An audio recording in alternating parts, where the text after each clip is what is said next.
Hey guys, welcome back. This is a story about what if Naruto befriended Kurama early. After a life-changing event, Naruto meets Kurama early and they become partners and even good friends with a better outlook on life. He meets many who want to join him and help achieve their dreams and goals together. Among those friends are many beautiful women. Realize just how important he is to them. Before we start, thank you for all of the support. It really means a lot to me. Don't forget to subscribe to this channel and leave a like. You can suggest a Naruto fanfiction with a link in the comments if you want me to read it, and check the description for the creator of this great fanfic and support them for making this fanfic. So let's start.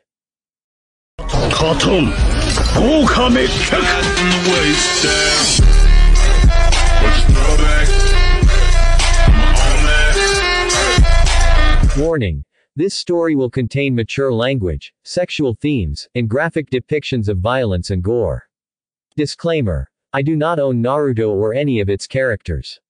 Chapter 8. Catching a firecracker 3 days ago in Sunagaku, Oi, Kankuro. Stop wearing women's makeup around the house. It's creepy, 11-year-old Sabaku no Tamari yelled angrily at her younger brother. 10-year-old Kankuro promptly displayed an outraged expression, his face completely covered in white paint with some red streaking across his cheeks.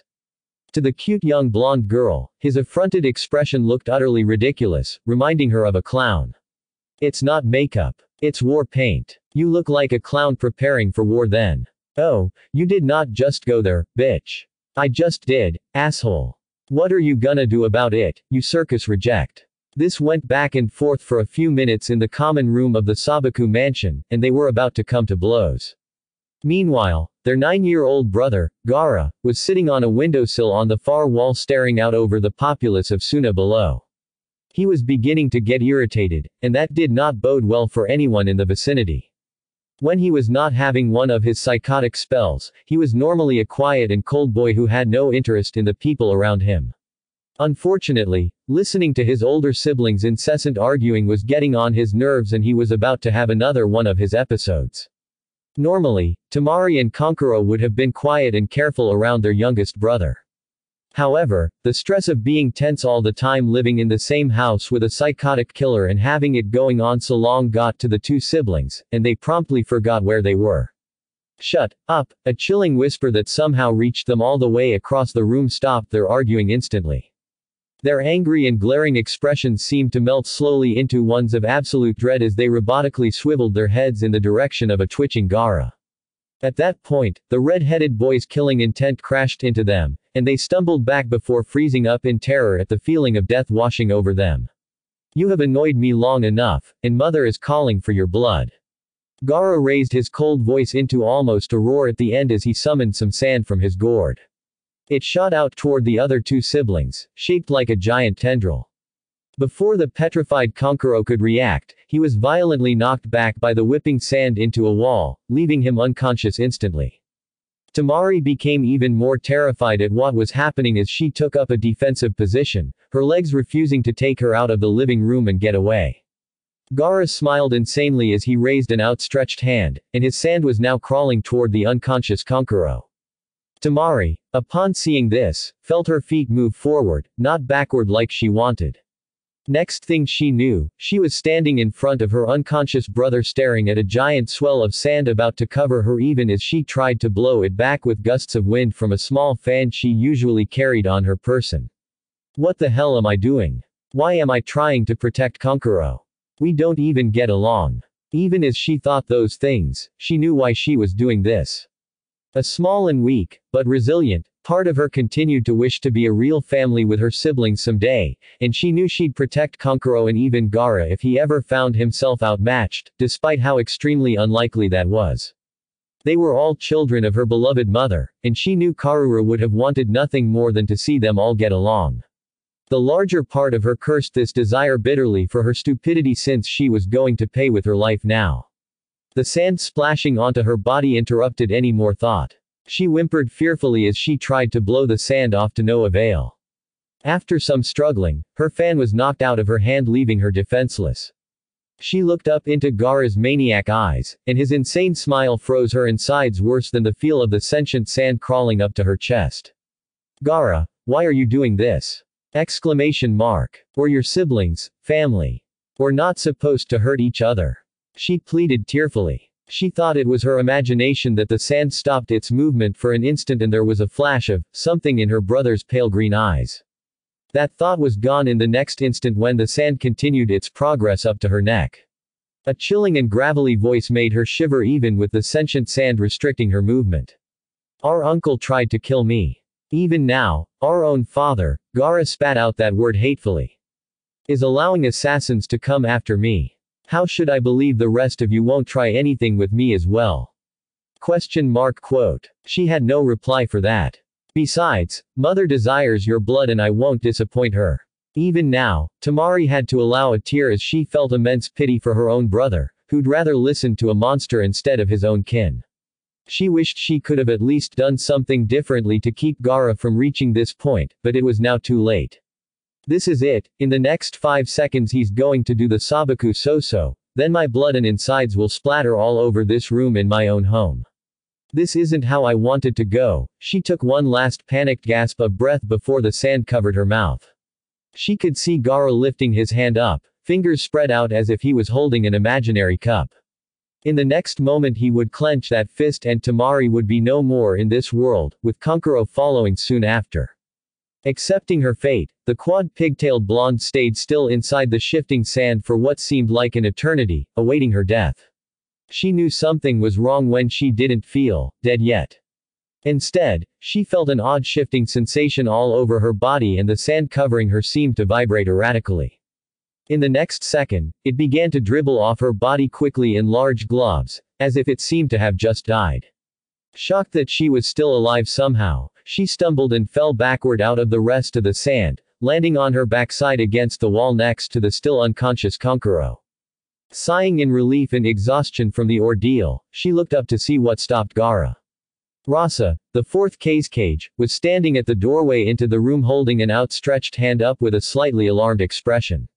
She glanced over at the pile of sand that was covering her and saw it was glittering unusually. She realized now that her father saved her by quickly mixing his gold dust with Gaara's sand to slow it down and disable it. She heard an inhuman yell of frustration, and jolted to see Gaara clutching at his head and what sand he could move was thrashing around him. In the next instant, a large golden bundle of sand shot at him. It split into 2 smaller pieces and they wrapped around his legs and arms respectfully to bind him. Finally subdued, he fell over and hit the floor hard, yet his frantic yells continued for being denied his kills. Tamari stared blankly up at the ceiling after this was all over and covered her ears to block out Gaara's insanity.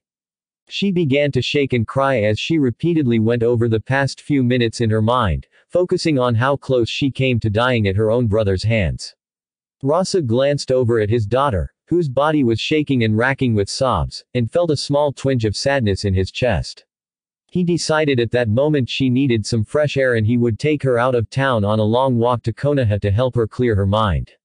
He'd leave Gaara with his right-hand man Baki to keep him under control, and Kankuro would be content locking himself in his room tinkering with the puppets.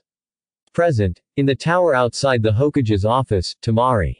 The Kazekage's voice pulled the young girl out of her thoughts. She looked up to his veiled face, giving him her attention. We are about to meet the Hokage. Be sure to be on your best behavior.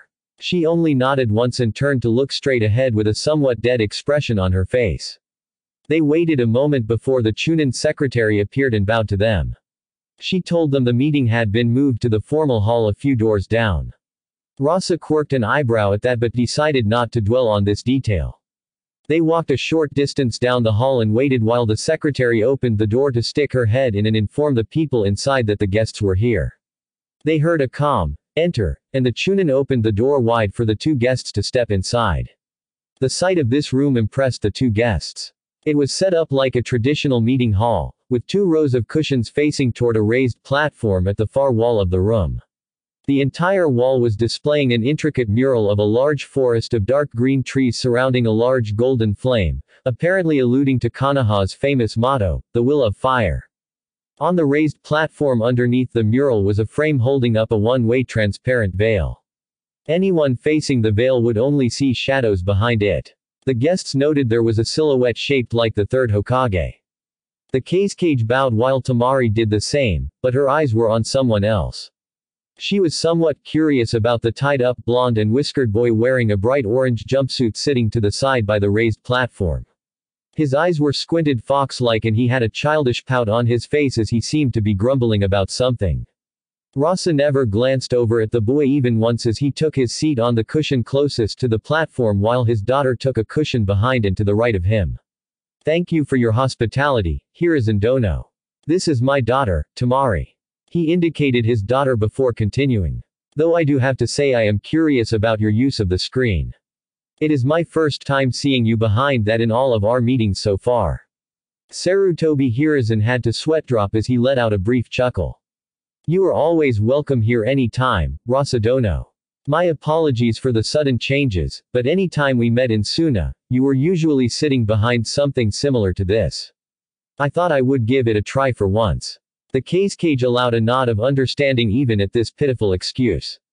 "It is rather nice to seem a little mysterious, isn't it?" Tamari raised an eyebrow slightly at her father's casual, and, amused response to the sudden and unexplained changes. He never liked changes. Mentally shrugging it off, she then continued to glance over at the tied-up boy once in a while. She thought he was sniggering about something that she apparently was not in on. What is he finding so funny? Behind the veil, the god of shinobi silently cursed the young blonde boy nearby. It was bad enough he had to do something like this with important guests in order to hide himself from anyone's view. If one were to look behind the veil, their eyes would sear at the sight of his very bright neon orange Hokage outfit. This abominable color covered him top to bottom with blue accents. The worst part was the kanji on the back that read, "On loan from a future Hokage." Hiruzen had no idea how Naruto managed to get into his closet and hide his entire wardrobe, leaving only this one. He had no choice but to put it on.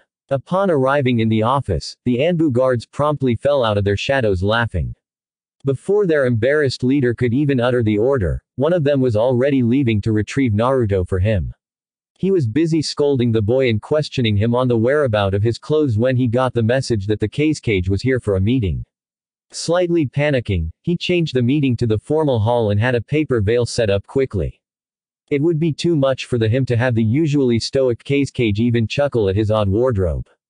Did the young boy over there do something wrong? Rasa asked as he finally acknowledged Naruto's presence for the first time since he and Tamari entered this room. This snapped the third out of his thoughts of revenge for a certain surrogate grandson. "It's nothing too bad. I was scolding Naruto-kun here about a prank he played on me earlier this morning before you and your lovely daughter arrived." "Oh. So are you planning a fitting punishment for him? Like execution or at least flogging? In my village, it is a crime to make a fool of the cage." Rasa asked with feigned seriousness. The boy flinched and sweated comically as he carefully glanced up at the Hokage. From where he was sitting, he was able to clearly see his surrogate grandfather from behind the veil. Tamari had to hold back a smirk at the boy's predicament. Her father might be cold and stern, but even he wouldn't do something like that to anyone in Suna for something as minor as a prank. The Hokage seemed to have caught on and he visibly brought a finger up to his chin in thought. "You are right, Rasa Dono. Perhaps I have been far too lenient on him up until now. Flogging would be too cruel, but I can still hit him where it'd really hurt. How about I make a law forbidding a certain favorite food of his anywhere in the village?" He mused to himself. Naruto looked up in shock at the third with a look of betrayal. "You wouldn't do that." The Hokage shot him an annoyed glare. "Keep trying me and I might just do that for real, you brat." Tamari had to suppress a laugh at this exchange. Hiruzen then glanced over at the young blonde girl sitting behind the cage and, upon seeing her expression clearly holding back the urge to laugh, wondered if she would have liked to at least enjoy herself on this short trip. "Okay, I believe we have tormented the poor boy enough." Naruto openly showed his irritation at this. "It's time we begin our discussion. You did tell me in your letter you are going to be here for a short time and you needed to get back to Suna as soon as possible." Rasa nodded in affirmation. Then, "Rasa Dono, would your daughter appreciate a small tour around the village? I am sure she wouldn't want to sit through this boring meeting." Tamari visibly perked up at that. She'd rather be elsewhere so she didn't have to be around her father any longer than necessary. Rasa seemed to think for a minute before replying. "That is an excellent suggestion, Hiruzen Dono. It is her first time visiting this village after all. Would you like that, Tamari? Yes, Kazekage-sama. His daughter replied neutrally, though she felt relief at not having to sit through this meeting. The Hokage, and even Naruto, quirked their eyebrows at the girl's stiff address toward her own father. It did not seem to bother the Kazekage, however. Excellent. Naruto-kun, think of this as your punishment for what you did earlier. Please escort Kazekage Dano's daughter for the day and be on your best behavior. You will meet us at the main gate at 5. The Hokage commanded of the boy, his expression growing serious. Naruto knew not to mess with the old man like this, so he responded with a silent nod. At that moment, he heard a thunk and glanced down to see a kunai stuck into the floor next to him. Hiruzen apparently threw it and the boy did not even see him move. It cut the rope binding him, and the freed boy slipped the threads off easily enough. Gulping at this method, he rose to his feet and moved to the blonde girl. He then respectfully bowed, remembering the etiquette lessons beaten into him by Yoshino. Hello, my name is Uzumaki Naruto. It's nice to meet you. Tamari smiled briefly at the boy's respectful behavior. Despite his ugly orange jumpsuit, she thought he was cute, especially with those gorgeous deep blue eyes, whiskers that made him seem a little rugged, and beautiful sun-kissed blonde hair that she'd kill to have instead of her own hair color. She rose to her feet as well and politely bowed to him. Naruto noticed she was taller than him by a little bit, so apparently she was at least a couple years older. She had slatted teal eyes that made her look somewhat exotic, and her thick dirty blonde hair was tied up into 4 short and bushy pigtails. He thought the unusual style suited her. She was wearing a black battle kimono that went down from her neck to her calves in a somewhat conservative style. She finished it off with a large white sash around her waist, black sandals, and fingerless gloves. She certainly had the image of an aspiring and serious kunoichi down pat, and he knew she was going to be devastatingly beautiful as an adult. He noted a small ornate fan tucked into the sash and wondered if she was learning to use battle fans as a kenjutsu style. He saw that style while he was searching for his own and thought it was noble of her that she was learning a difficult but powerful style. He deduced she was primarily wind-natured, like it was required to effectively use that style. Uzumaki-san, it is a pleasure to meet you too. I am Sabaku no Tamari and I look forward to your guidance. The blonde girl spoke formally as she finished her bow. You can call me Naruto, Sabaku-san.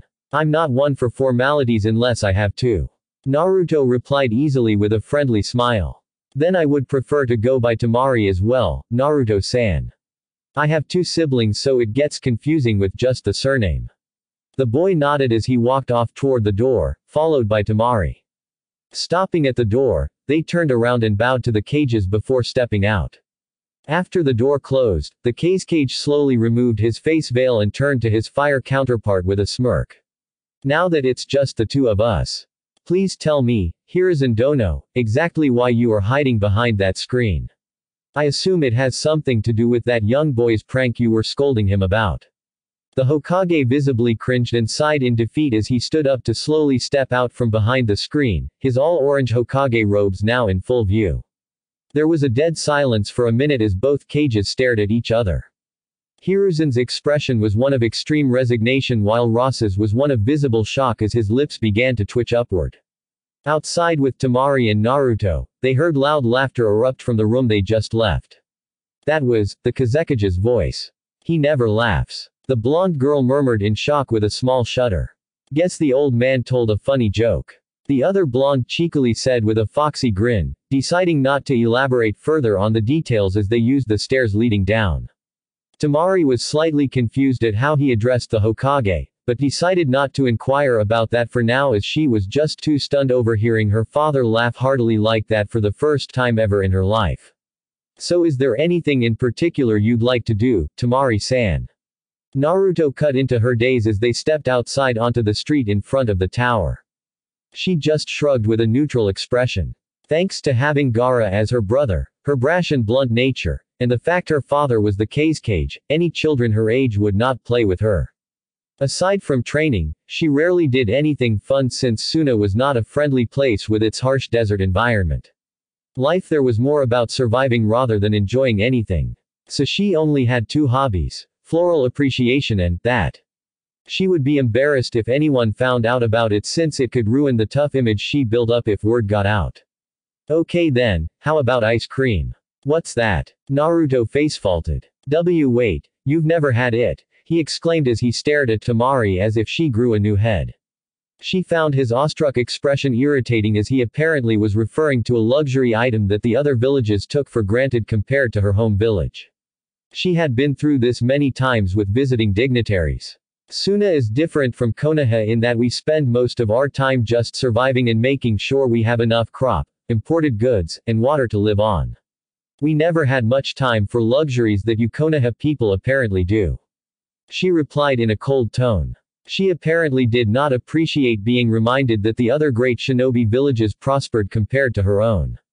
The tone gave Naruto a shiver. I thought she seemed like a nice person at first. Don't be quick to make decisions about her. You never were able to have much until recently, so remember that as you think in her position. People in Suna spend their whole lives without what you have been able to enjoy over the past couple years. Of course she would hate to be reminded of what Suna doesn't have. I guess I should be more tactful. Just try not to cause an international incident. Oi. Do I look like the type to do that? He felt Kurama pause at his apparently rhetorical question, and had a feeling he knew what she was going to say. Is that a trick question? Because we both know I'd be lying if I said no. Damn you. Sorry, I was surprised since I just could not fathom that no one has heard of ice cream. It's quite good. I'll take you to this place and you can try it, if you'd like, Temari-san. He offered as he tried to ignore Kurama's laughter in his head. Temari stared at him for a long moment, making him sweat a bit. Okay. Lead the way, Naruto-san. They began walking in the direction of the ice cream parlor. Almost right away, the young woman noticed nasty glares directed at her escort from the villagers around them. She glanced over at Naruto, and it was obvious he was deliberately ignoring the attention. She decided to inquire about this. Naruto-san, I'm noticing people around us are shooting you nasty glares. Did you do something to make them angry at you? Naruto whipped his head at her, surprised at her directness so soon into their first meeting. She doesn't beat around the bush, does she? Blunt and not afraid to speak her mind, almost the opposite from your shy friend. I already like this female. Yeah. I have quite a reputation in this village as a prankster. There aren't many people here that I haven't pranked. Hell, I even pranked the old man. I mean, the Hokage just this morning. Temari narrowed her eyes at him. Her slanted eyes easily made this expression more imposing and he shrank back a little. He knew somehow that she could tell he was staying away from the real reason. The older girl could tell the glares were not simply that a young boy like him would receive so much hate, was that if he had been born from a family who betrayed the village in some way in the past. Or he was like Gaara. She shuddered at that thought and could not believe this blonde boy, who was obviously sane and seemed kind, would hold a demon within. Although she was curious about his history, she decided to be tactful and leave the topic at that. Upon arriving in front of the ice cream parlor, Naruto was dismayed to discover that it was closed for the day due to an issue with the freezer. He looked at Temari apologetically while she stared back with some disappointment in her escort's ability to entertain her. Growing nervous, Naruto suggested a sweets shop as the next destination. Not surprisingly, Temari was intrigued by the prospect of a shop that sold nothing but desserts, which she only had several times in her life. Arriving at the shop, they were disappointed to find it closed because of a shortage of flour and sugar. Damn it. Why the hell won't this damn village let me entertain one simple guest? The boy protested to no one in particular. Temari had to hold back a smirk. While this visit might not have been going well, she had to admit she found this boy's expressive and goofy nature entertaining. I know. How about a quick stop at the Ichiraku stand? They make delicious ramen with many different flavors. It's definitely open, Naruto declared, now clearly grasping at straws. Temari never had ramen before and she was curious about it, so she simply nodded her head. A quick walk later found Naruto on all fours in front of the ramen stand, crying dramatically as he repeatedly hammered a fist on the ground. Temari was standing next to him with a blank expression, staring at the stand that had its shutters down. A small note posted on a shutter explained that the owner and his daughter were out of town for a merchant's retreat. How could you, Teuchi-Asan and Ayame-chan? Exclamation mark. The one time I really needed you, you betray my trust. Naruto cried melodramatically to the sky. Temari just shook her head at her escort's antics. Definitely open, huh? She deadpanned with a cool tone that froze Naruto in his tirade. She then let out a tired sigh. I guess it's no good, Naruto-san. I should go back to the tower and wait for the meeting to end. I appreciate your effort, but it looks like Kami is against us today for some reason. Naruto opened his mouth and looked like he was about to persuade her otherwise, but slumped his head dejectedly. I guess it's for the best. Sorry we could not do anything today, Temari-san. I'm betting if I try to suggest another place, it'll explode into a massive fireball just to spite the hell out of me. It just isn't my day. Temari allowed a small smile at his grumbling. It was refreshing to have someone, especially a boy near her age, be completely himself instead of tiptoeing on eggshells around her. She knew the reason for this was because he did not know she was the sister of the feared Gaara, Jinchuriki of the Ikibi. Therefore, he had no reason to fear being near her. She had to hold back a sad frown at that thought. She forgot to remember that she was also the daughter of the Kazekage, a person only slightly less intimidating than Gaara, and yet Naruto wasn't nervous anyway. This wouldn't register with her until a long time later. They then began their trek back toward the tower with the boy a step ahead of the older girl. As they were walking down a street lined with shops, one of the window displays caught Temari's eye. As she turned her head to have a better look, her eyes widened. So, Temari-san, mind telling me a bit more about Suna? I've never been outside of this village, so I always wondered what other places are like. Naruto suddenly asked as he walked with both arms behind his head. He didn't get a response. Sorry, I guess you have to be secretive about your village, even though we're allied. I just wanted to know what life in your village was like in general, not its secrets. The nervous boy tried to clarify. When he still heard nothing, he was starting to get irritated. Look, Temari-san, it's fine if you don't want to talk about it, but you could at least respond. He trailed off as he realized that his guest was not next to her. He stopped in his track and whipped his head around to look for the blonde girl. He immediately found her standing in front of a shop with her hands on the storefront window and her nose was almost pressing against it. Curious about what caught her attention, he walked over to her. He saw that it was a handcrafting shop and took a glance at the window display. He noticed his fellow blonde was hungrily eyeing a group of small and cute animal-themed knitted dolls. Drool was practically coming out of her open mouth as she whispered, "Cute," to no one in particular. Naruto was so stunned that he saw his older and somewhat proper guest become like this that he just stared with his mouth agape. Temari jolted out of her trance and remembered where she was. She quickly straightened up as she glanced around nervously, hoping that no one saw. To her horror, she immediately found Naruto standing next to her with a dumb expression on his face, as if he couldn't believe what he had seen. You saw, she whispered in a trembling voice as she let her long bangs overshadow her eyes. Naruto jolted in surprise at the threatening tone in her voice. He spent enough time with Ino to know that he had upset this girl greatly, even though he didn't think he did anything wrong. You saw. Therefore, you must die. Temari intoned with a blank expression as she reached for the ornate fan stuck in her sash. Naruto nervously took a step back as she promptly lunged forward, snapping the small fan open. The boy responded by gracefully jumping into a backward somersault to avoid her swipe. He wasn't expecting to be hit with a strong gust of wind generated by the swipe as he landed, however, and was blown back several meters. He would have been blown all the way across the street into a wall if he hadn't instinctively stuck to the ground with chakra in his feet. She definitely has wind nature. For her to be able to generate that much wind without seals, she is very impressive. She will be a powerful kunoichi in the future. Kurama observed, not at all concerned her host was being attacked by this girl. You're no help, damn fox.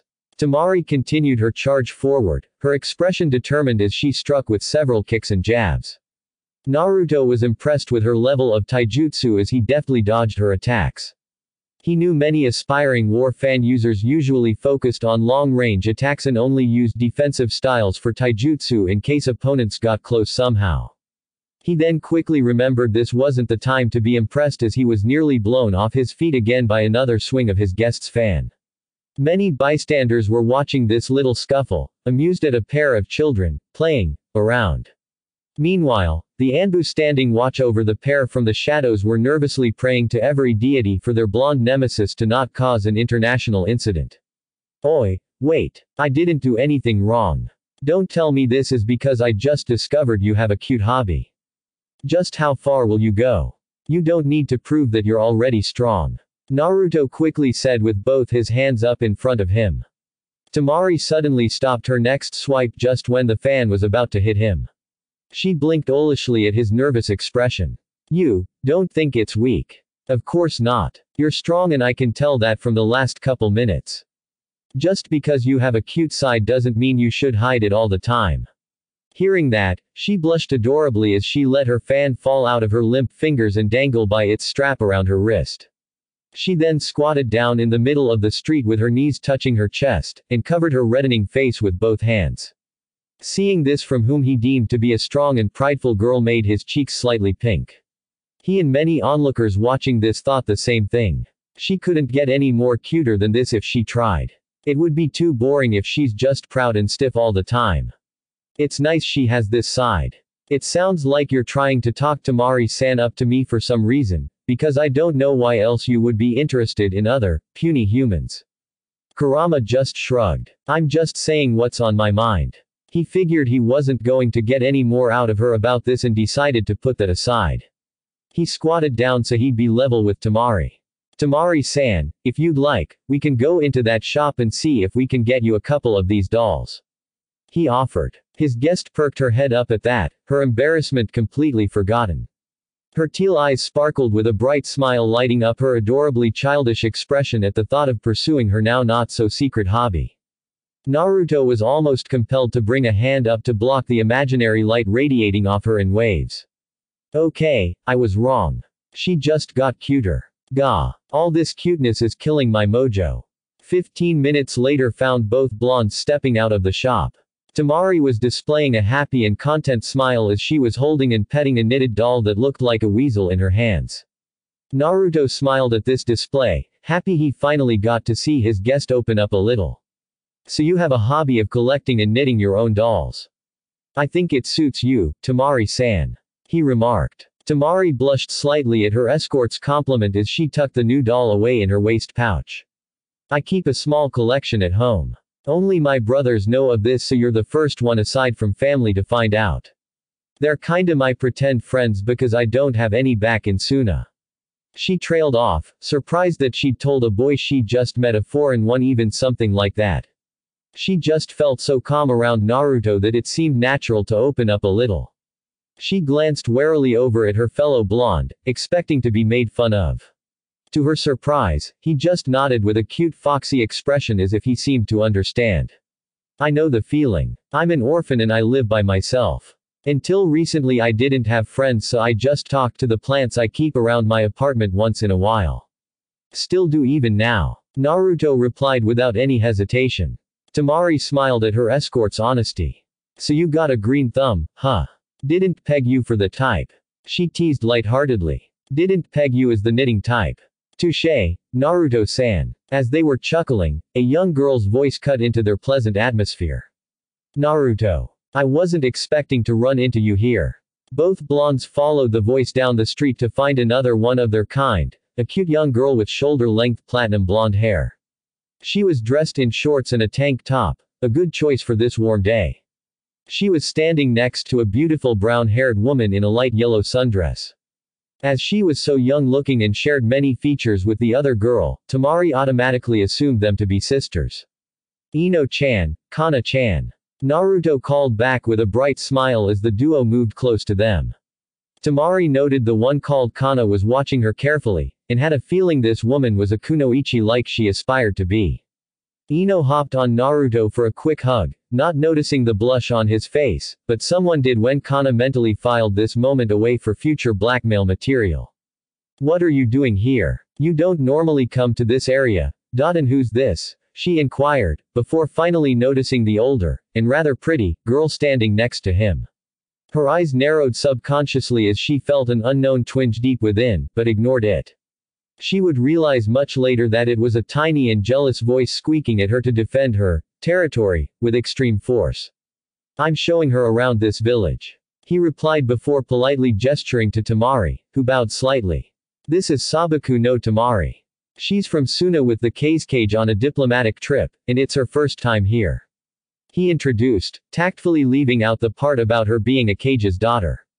Kana, being a retired kunoichi, immediately knew exactly who this girl was from the surname, but didn't react other than an interested eyebrow. Ino continued to watch with slightly narrowed eyes. This is Yamanaka Ino, one of my best friends, and that's her mom, Kana. Naruto finished the introductions. It took Temari a moment for what her escort said to hit her. You're her mother. I thought you were sisters, she blurted out before she could stop herself, and promptly slapped a hand over her mouth in embarrassment which grew when the other blonde snickered quietly.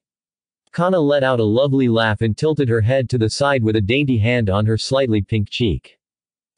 I can't help but feel so young every time anyone made that assumption. She stated with the poise of a mature woman, but it was clear to everyone she was very pleased with the unintentional compliment. Temari-san, if you're part of a diplomatic party, then wouldn't it make sense for someone from our shinobi ranks to escort you instead? Why's Naruto here with you? Ino inquired just a bit bluntly, and did not miss her friend flinching at the question. Temari smirked as she pointedly ignored the silent but desperate shushing from her escort standing behind Ino. Apparently he pranked your esteemed leader, and he's escorting me as punishment. Naruto. You actually pranked the Hokage. Ino exclaimed as she snapped around with narrowed eyes at her friend, who shrank back slightly with a gulp. It seems I may have to remind Yoshino-chan to give you more etiquette lessons, especially in learning respect for your elders and superiors. Kana stated in a cheerful voice. Naruto paled considerably at that threat. No. Anything but that, please, he cried out as he sank to his knees in a pleading posture before the giggling brunette while Ino shook her head with a sigh. Temari raised a curious eyebrow about this Yoshino. Her escort didn't give the impression that he scared easily, as evidenced by his blatant pranking of the Hokage himself. This woman would have to be a terrifying monster to elicit such a reaction from him. Meanwhile in the Nara compound a beautiful, petite, and slender woman in an unthreatening housewife dress, with her long black hair pulled back into a ponytail and two long but thin bangs framing her face, let out a cute sneeze. Why do I suddenly feel like I'll have to give Naruto-kun more of my special lessons? She muttered lowly with an annoyed frown as she rubbed her small nose. Shikamaru and Shikaku, lounging lazily on the rear porch nearby, shivered involuntarily upon hearing her statement. It seems your friend is going to get into a troublesome situation soon. The older man grumbled lazily. His son nodded slowly. Troublesome. Back with the others, how are you liking Konohagakure so far, Temari-san? Kana inquired, smirking at Naruto squatting down nearby with a depressing raincloud over his head. Ino was patting his back pityingly, even though she had an amused grin as well. It is a beautiful village in its own right, and Naruto-san has been keeping me entertained. Temari replied politely, though there was some amusement in her teal eyes as she remembered her escort's earlier goofiness. Kana giggled as if she knew what the young blonde was thinking. Knowing Naruto, he either made goofy mistakes or had a humorous streak of bad luck that somehow kept this foreign guest entertained either way. He's quite a nice young man when he's not being so mischievous, and you just have to remember he always means well in the end. You couldn't ask for a better escort, in my opinion. Ino, upon hearing this, frowned slightly. She was wondering why her mother sounded like she was talking up Naruto for Temari. She didn't say anything though. Meanwhile, Naruto already recovered by now and moved to stand by his guest. What are you ladies doing out here anyway? Is the shop closed for some reason? He quizzed. Kana and Ino seemed to have remembered something and the older woman tilted her head to the side again. I'm afraid we're running late. We've been on our lunch break from work. She stated calmly, making her daughter groan and slump into a minor depression at the reminder of having to work again. Temari bowed slightly to the Yamanaka duo. It is a pleasure meeting you. I'm glad I could speak with more citizens of this village, and thank you for your time. I'm always happy to meet anyone from outside, especially one with such high standing. Kara replied slyly, smirking a little upon seeing Naruto and Temari stiffen at being found out. After exchanging goodbyes, the Yamanaka pair continued on their way to the floral shop. Kana noticed her daughter was frowning and glancing over her shoulder at the retreating backs of Naruto and Temari going down another way. Mom, why did you talk Naruto up with that girl? You sound like you usually do when you're trying to play matchmaker. Ino spoke in a somewhat irritated tone. She also didn't forget the fact her mother's past matchmaking predictions usually turned out to be correct and those couples ended up being more than happy. Kana had to hide her ecstatic grin at this obvious display of jealousy. Perhaps there might be some hope for her desire to see Naruto and her daughter together in the future. To say she had a small disdain for Ino pining after that Uchiha boy was to say she looked just a little young. Sweetie, it's just harmless chatter. Let your mother have some fun once in a while, won't you? Besides, it seems they might have more in common than you realize. She teased, slyly alluding to the fact both Naruto and Temari were children of cages. Ino of course took that statement in a different way as she forced down a possessive snarl, though she didn't know why she was feeling so upset. As Kana watched her daughter fume silently, she made a mental note to prepare in-depth lessons about clan bylaws soon in order for Ino to understand what she might have to expect in the future. Considering Naruto's lineage, attractive looks, and irresistible personality, the Yamanaka matriarch knew things were going to get interesting for her pseudo-son soon. They were nice. Temari stated neutrally after a few minutes as she and Naruto were now walking aimlessly through a small park.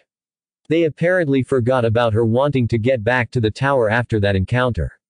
The other blonde turned to her with a bright smile that Temari was beginning to realize she enjoyed seeing.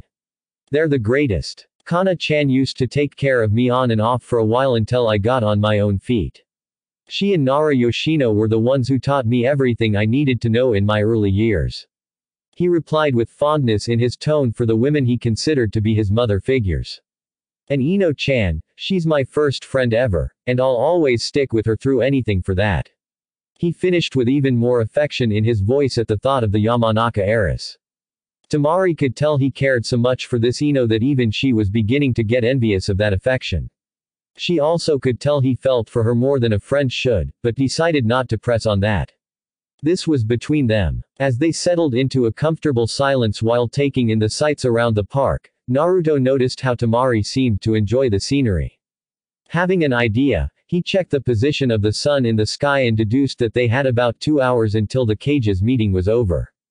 He then decided to show her his new favorite spot. Temari-san, mind coming with me?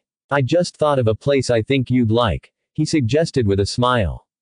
Temari glanced over at her escort with some trepidation about trying another place with their recent luck, but she saw the eagerness in his deep blue eyes. Having come to a decision, she nodded and they both headed off in a new direction. 30 minutes later they found themselves standing on top of the Hokage monument, more specifically on top of the 4th Hokage's bust. The view overlooking the entire village of Konoha was breathtaking and Temari took in the beautiful scenery with awe. She noticed Naruto sitting down on the stone surface and decided to sit next to him with their shoulders almost touching. They sat in silence for a while as she absent-mindedly fiddled with her new weasel doll in her hands. It's obvious this spot is special to you, Naruto-san. She stated, having watched Naruto seem to just relax as soon as they came to this spot. It was like he was opening up even more than usual. Why take me here? She finally asked after seeing her escort's quizzical expression. Why not? I noticed how you enjoy nature from our walk through the park, so I thought you'd like it up here. It's pretty and feels relaxing to just sit here, doesn't it? Temari had to agree as she could easily feel some worry in her body slowly leak out. She let out a relieved sigh as she allowed herself to relax around Naruto. Somehow, she had a feeling she could trust him. They were silent for a long time until Temari finally spoke. My youngest brother tried to kill me the other day. She didn't understand why she was telling this to someone she just met, but she felt immensely comfortable with him. Small tears stung her eyes as she could feel Naruto whip his head toward her in shock. He remained silent though, apparently an indication she could continue if she wanted. She went on to explain how her brother was being driven insane by a power inside him and their father didn't care, preferring to make his own son into a more effective weapon. Hence why she was cold toward her own father, among many other reasons. She elaborated on what happened last time he went insane and that it was the closest she came to being killed. Throughout this explanation she broke down further into silently weeping as Naruto carefully rubbed her back. By the end, she let it all out and was leaning against him for comfort. A long silence followed before he finally spoke up. I'm sorry you had to deal with that for most of your life. I never had any family, so I can't imagine what it's like to be hurt by a close relative. Tell you what, I'm training to become the strongest shinobi ever. Next time you come here, bring your brother along. I'll bust him down a peg or two and teach him to appreciate his siblings more. He stated with a bright smile in an attempt to cheer Temari up. She allowed a small laugh as she dried her tears off. Not in that horrible outfit, you won't. You won't survive long in the shinobi world dressed like that. She retorted, and then giggled uncharacteristically when Naruto huffed at her teasing. Would it help if I told you entire squads of Anbu couldn't find me even if their lives depended on it when I actually get serious about hiding from them? Temari remained unconvinced. This, I'd have to see to believe it. I'd show you, but right now it's about time for your dad to leave, so I'll have to take you back to the main gate. Naruto announced as he checked the position of the sun. Temari sighed in disappointment at having to part like this so suddenly but nodded as they both got to their feet to walk back down to the gate. As they were walking and making small talk, Kurama suddenly spoke up. Naruto. That girl's brother, she mentioned him as being able to control sand. You should be careful around him if you meet him in the future. Something I need to know. Yes. The Ikibi has the ability to control sand. His name is Shukaku and he is very bloodthirsty and insane. He'd try to influence his host's mind if he could. I wouldn't be surprised if this girl's brother is the host, and is going insane thanks to that. While Shukaku is weak compared to me in terms of power, he is very adaptable and crafty with the use of sand. Watch yourself around this boy in the future. Naruto mentally nodded his head, deciding to file that information away for later. So the reason she's been having a hellish life is most likely because of a Jinchuriki. I can't see anything going over well if she finds out I'm one too. Sorry you have to deal with this. Naruto gave a mental shrug. No big deal. I'd hate for her to react badly, but if that happens, then there's nothing I can do but move on. We're linked like this for the rest of my life and there will always be people who can't accept that fact, so I'll just be happy with the few people who would. Kurama remained silent and he decided to leave her alone for the time being as he continued speaking with Temari. Elsewhere in the village, I can't believe they closed the ice cream shop for today.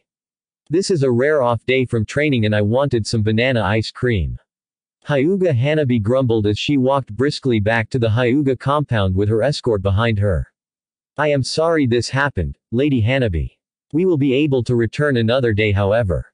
The Hyuga guard tried to appeal to his charge. A moody Hanabi never meant anything good for those around her.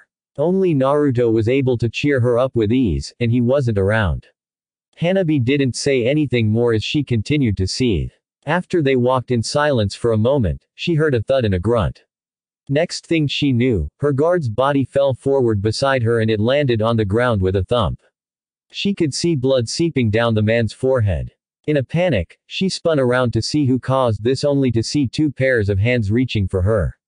She didn't have time to scream for help when a man's rough hand clamped over her mouth tightly from behind.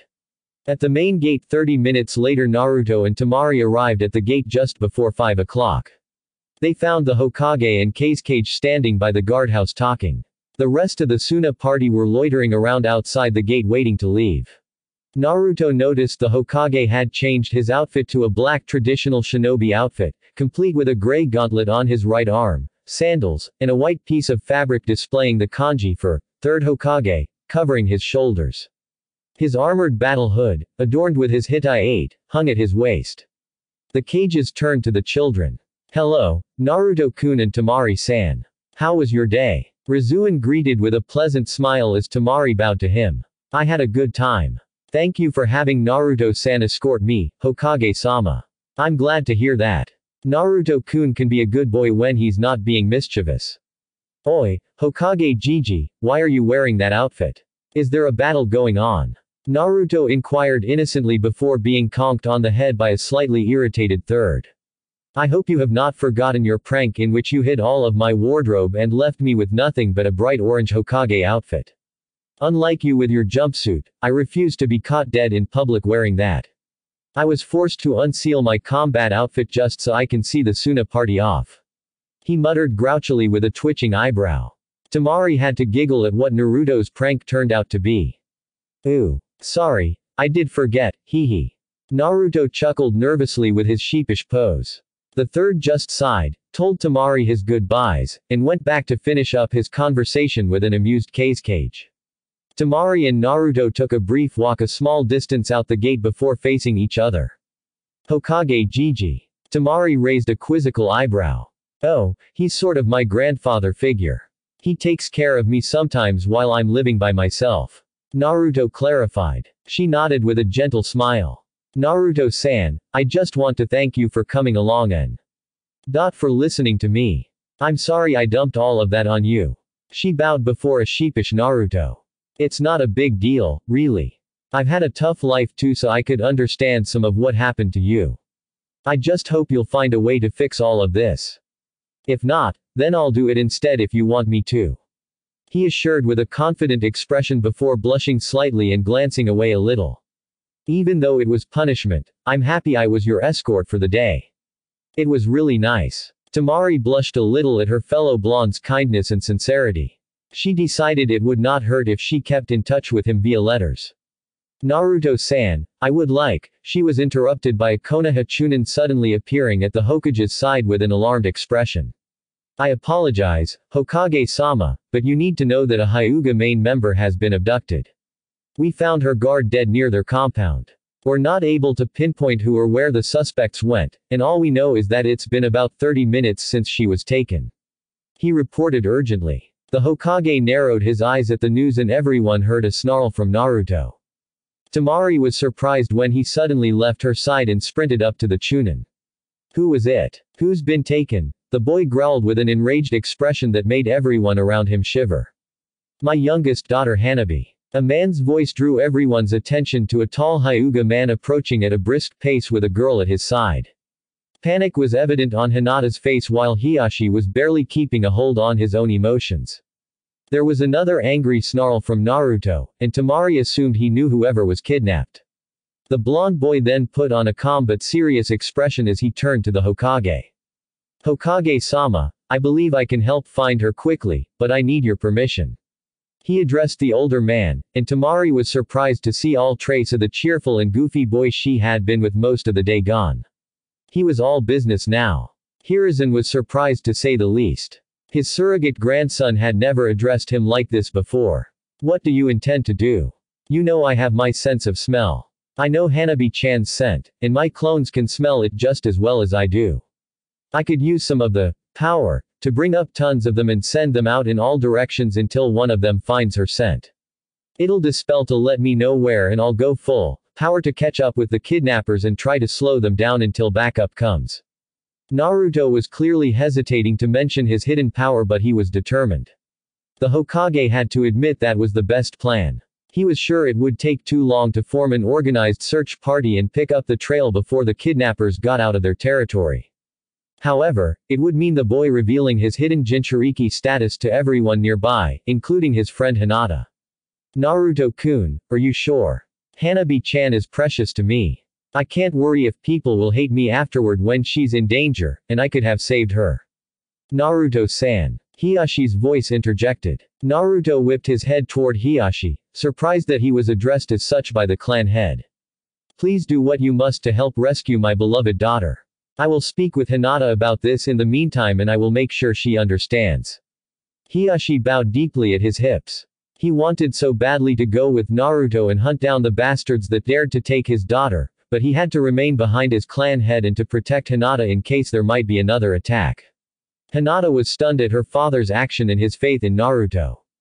It was as if he knew her friend had a hidden ability that could save her little sister.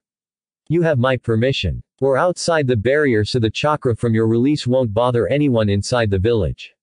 Do what you can and I will follow the trail you leave to back you up as quickly as I can. The Hokage allowed. Temari was watching all of this with growing restlessness. The way Naruto talked about his power. The way the Hokage and that Hyuga man seemed to know he had a unique ability. Her sharp mind was beginning to connect the dots, and she didn't like the answer. As if on cue, Naruto turned toward her and she flinched a little. Temari-san, I'm really sorry. I didn't want to scare you, but I have to do this. I hope you'll forgive me. He spoke regretfully as she was beginning to feel the world crash down around her. He then quickly dashed outside the gate to the middle of a large grassy meadow next to the road into and out of the village. He got down on all fours like an animal and bared his sharpening teeth as he concentrated on bringing out something from within. In the next moment, everyone saw the boy's eyes flash crimson and they felt a growing and terrible presence in the air. A horrid cracking sound startled most when a small crater instantly appeared under Naruto's form. The presence seemed to press down on everyone but the Hokage and Hiashi as they seemed unfazed. Rasa widened his eyes in shock at this boy's hidden power. Hinata involuntarily clutched onto Hiashi's clothes, startled by the sudden presence. She activated her Byakugan and gasped as she saw dark red chakra twirling throughout her friend's body. The Suna party fell to their knees at once, trembling before this unknown presence, which was worse than whatever they experienced from Shukaku. Temari was the worst off as this pressure reminded her exactly of Gaara's killing intent, only this one was even stronger. Her body trembled, her teeth clattered, and her eyes were wide with terror. She stumbled back onto her backside and was clumsily scrambling backward away from the terrible presence. It's impossible. Why did Naruto-san have to be like Gaara? This is a joke. Naruto seemed to have finished building up the chakra when he stood up. He formed a cross shape with his hands. Taju Kage Bushin, he yelled at the top of his lungs, and he was instantly enveloped in a massive smoke cloud popping out of thin air and covering the entire grassy meadow.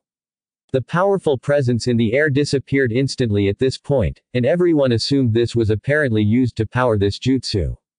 The smoke cleared away to show an astonishing sight. There were clones of Naruto everywhere as far as anyone could see. There had to be thousands. There were even many of them sticking to the large perimeter wall bordering the grassy meadow with chakra in their feet, since the meadow was simply overflowing.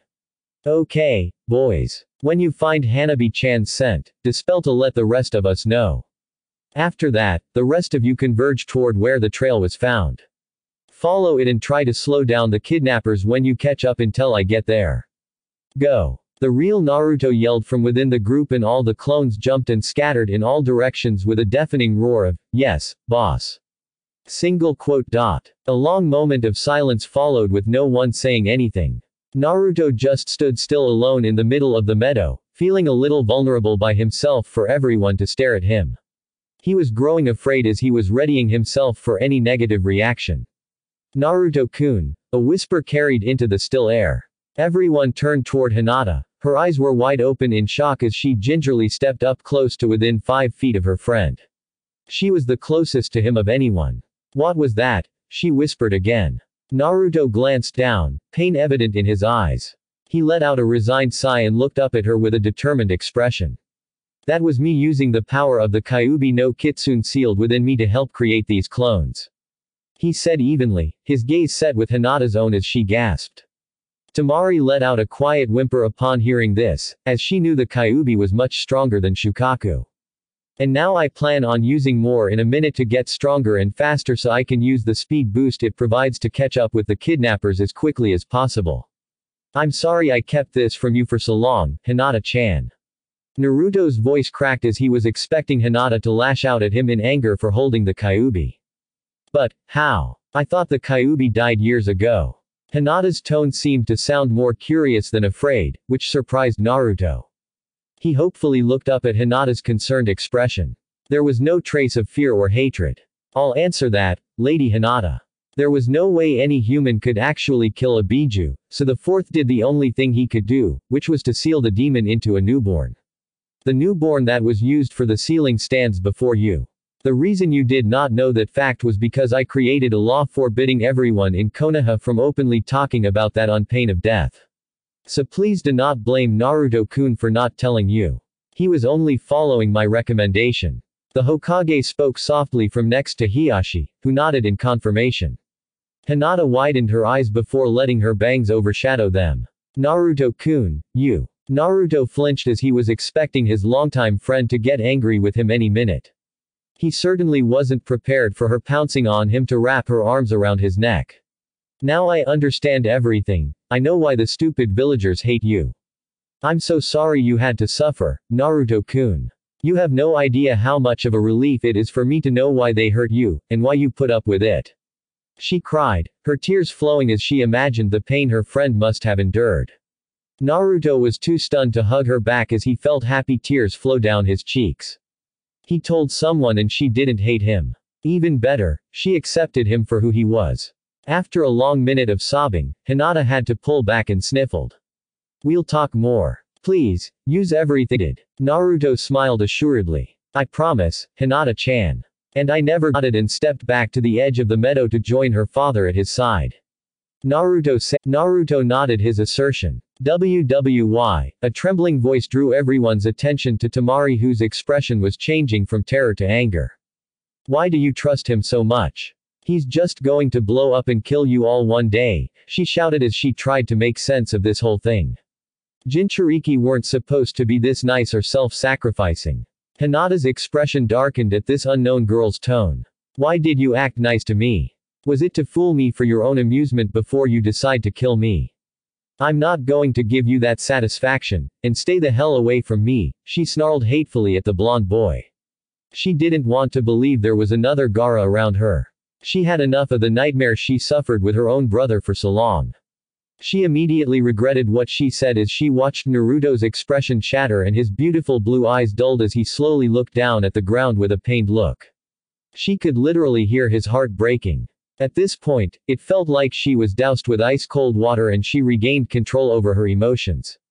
For some reason, it hurt deeply now when she said these awful words out loud. She knew now that she let her trauma over Gaara's actions overtake her and she had gone too far. She thought about apologizing quickly, but that was forgotten when she heard an enraged yell and turned her head to see the indigo-haired girl rush at her with her hands posed to strike. She could see the veins around this girl's eyes bulging with rage. She absent-mindedly heard Naruto shout for his friend to stop, but it apparently fell on deaf ears. Temari couldn't react in time as Hinata struck out with a two-finger jab aimed directly at the bridge of her nose. The blonde closed her eyes to prepare for the pain, but it never came. After a few seconds of waiting, she slowly opened her eyes and was startled to see the striking hand trembling an inch from her face. Glancing up, it was obvious that the girl's father had caught up and grabbed her wrist to stop her advance. She felt some of the Suna escorts move up behind her, ready to take out their weapons to defend the Kazekage's daughter if they needed to. You will cease this, daughter. Now. Hiyashi spoke firmly while Hinata strained against the grip. I will not, father. Her stupid ignorance hurt Naruto-kun. He did not deserve that, she snarled, pure rage evident in her voice. Hearing this person defend Naruto made Temari wish she took back her words as she remembered the brief time she spent with Naruto on the monument.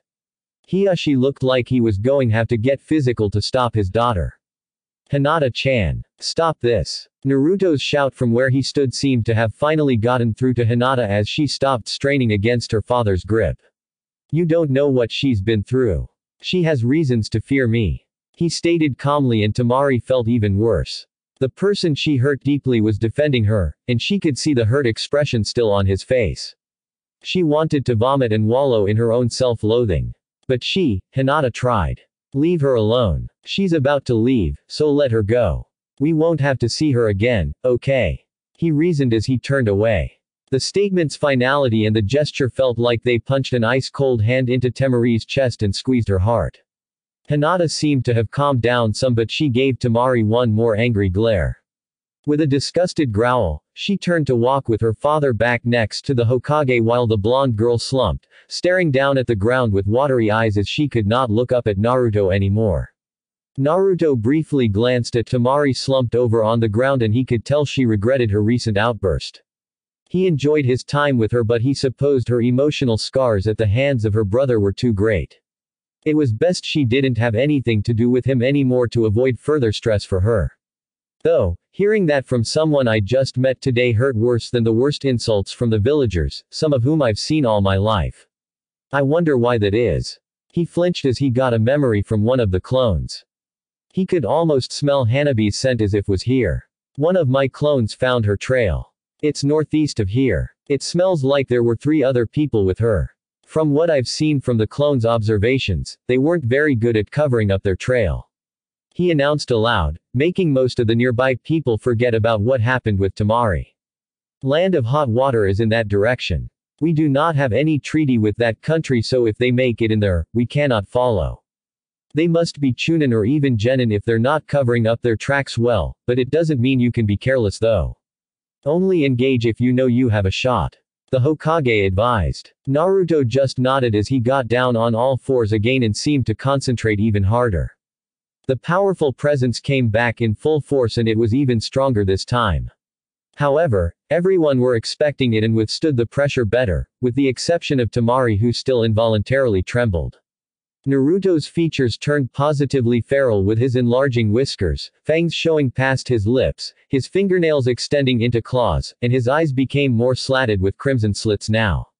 The air around Naruto began to whip around into a frenzy everywhere and a large amount of red chakra leaked out of the blonde's body.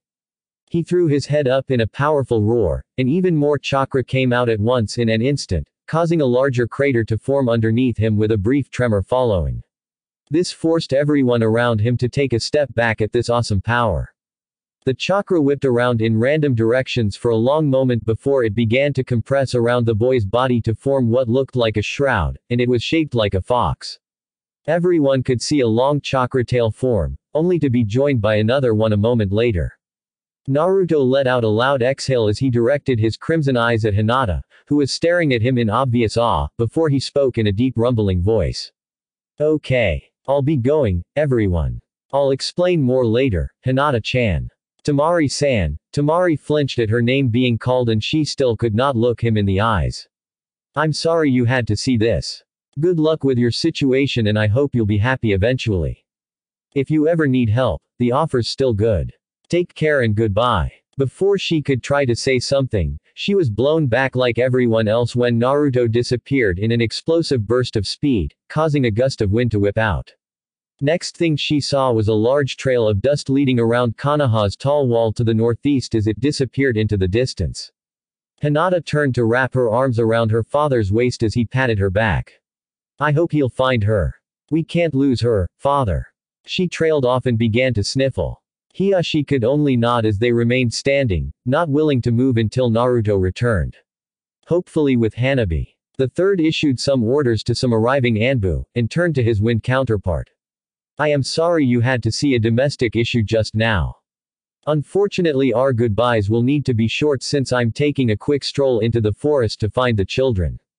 Goodbye and have a safe trip back to Suna, Rasadono. He briskly spoke as he put his armored hood on and then disappeared in a blur of speed after Naruto with a pair of Anbu escorts.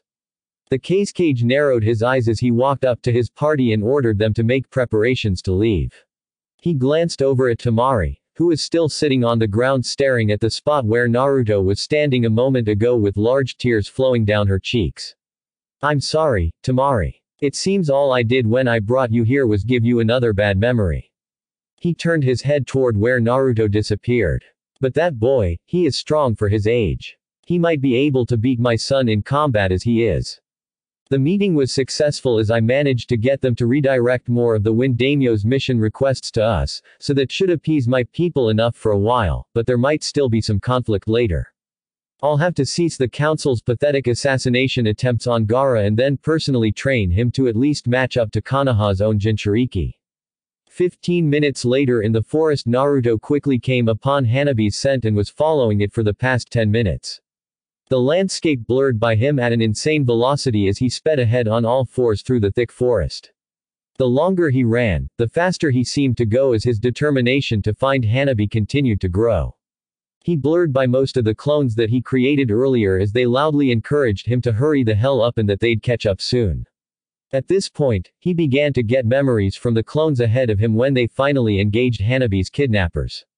They were defeated easily but the information from the memories were valuable. Naruto saw there were 3 men in Hanabi, like he deduced from the sense. 2 of the kidnappers were thin and lanky.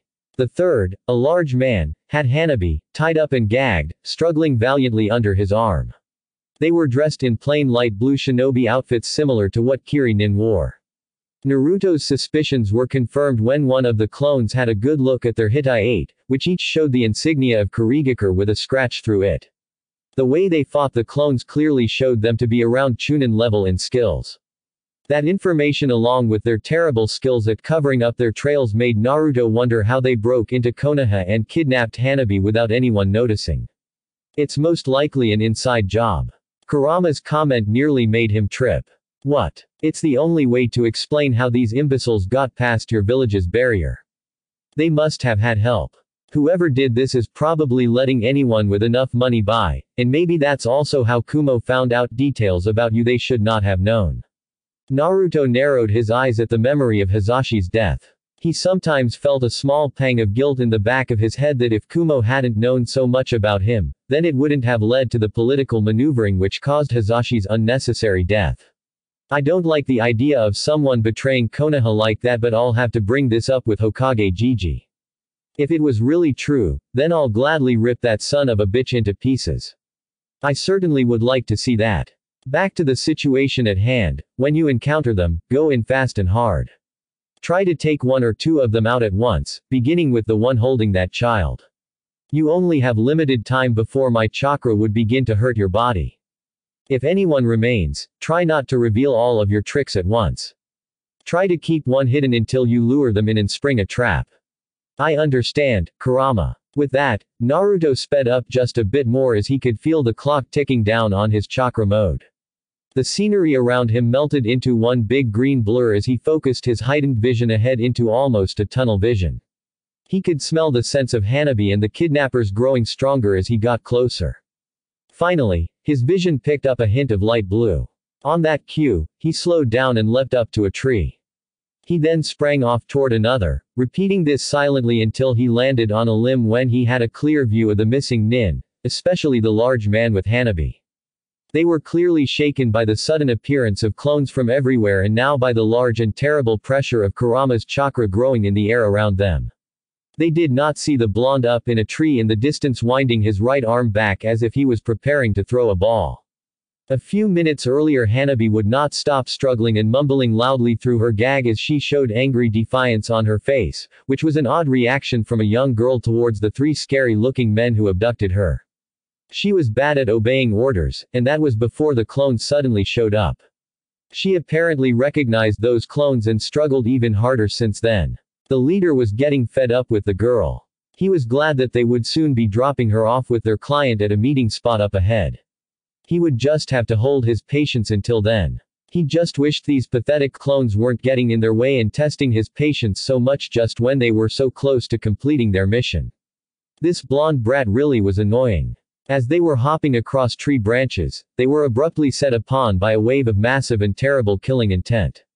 It felt like it sliced cleanly through all of them from behind and they all had to jump down to the ground to regain their senses. Even Hanabi went slack with fear in the large man's arm for a moment before she began to struggle again, although not as enthusiastically as before. Oi, what the hell was that? The large man whispered with fear clear in his tone. Stay alert. This has to be a genjutsu or something. No human could emit something like that. The leader barked, trying to keep his own nervousness back. Fuck, and I thought this was going to be an easy mission, especially with that guy letting us in and out of Konoha. Our client is just right there beyond here, the last member of the team spoke up nervously. They felt the presence grow, almost suffocating them until it finally stopped moving closer. For a moment, the team thought they might be able to walk away from this. That relative peace was shattered by the whoosh of a large red chakra arm cutting through the air directly at the large man's face. Before the man could react, the open hand slammed into his head with a sickening crunch and pushed him back violently, making him drop Hanabi to the ground where he was standing. The chakra arm smashed the large man into a tree with such force that his skull crushed inward under the hand's grip and his spine snapped in two like a toothpick. He was already dead before he hit the ground. Naruto then had the hand latch onto the same tree and it quickly slung him out of the tree he was hiding in toward where Hanabi was on the ground. He landed, dissipated the chakra arm, and quickly grabbed her with his real right arm. Before the two remaining nin could snap out of their shock, he whipped his left arm out, extending another chakra claw toward the two remaining nin. The leader instinctively jumped out of the way, but the other nin wasn't so lucky. The red fist smashed into him hard and he was knocked backward into another tree, his head thumping against it with a sickening sound. Letting that red arm dissipate, Naruto then jumped backward before extending one of his tails toward a limb behind him to let it sling him and Hanabi backward high into the trees for cover. The last missing nin was too shocked to see his two comrades struck down so easily.